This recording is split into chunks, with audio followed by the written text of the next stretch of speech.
Une nouvelle étape dans la cure d'austérité britannique. La TVA passe de 17,5 à 20%.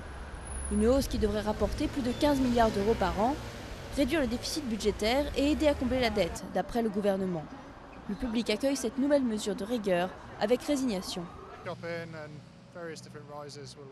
Pour les courses, les différentes augmentations vont me pénaliser, c'est sûr. Sans compter les dépenses de transport, qui m'inquiètent déjà avec la hausse récente du prix du ticket à Londres. C'est une bonne chose, nous en avons besoin. Tout le monde doit souffrir. C'est pareil pour tout le monde. On ne peut pas avoir certaines personnes qui sont plus touchées que d'autres. Nous sommes tous dans le même bateau. Et ce n'est pas si grave, juste quelques pourcents. La nourriture, les vêtements pour enfants et les livres sont épargnés par la hausse de la TVA. Pour la coalition de droite au pouvoir, même si cela va nuire à la consommation des ménages, il aurait été pire d'augmenter les cotisations sociales ou d'autres impôts. Mais d'après l'opposition et certains économistes, cette mesure va ralentir l'économie et surtout affecter les plus pauvres.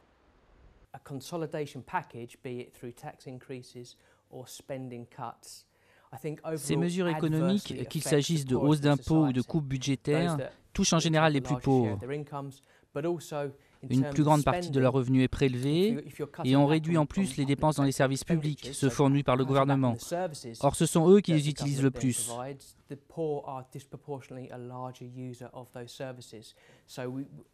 Donc, l'austérité implique que les plus pauvres souffrent le plus.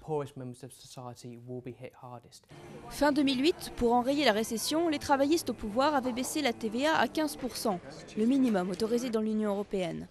Aujourd'hui, à 20%, le Royaume-Uni dépasse les taux appliqués dans la plupart des grands pays de l'UE, comme en France, en Allemagne et en Espagne.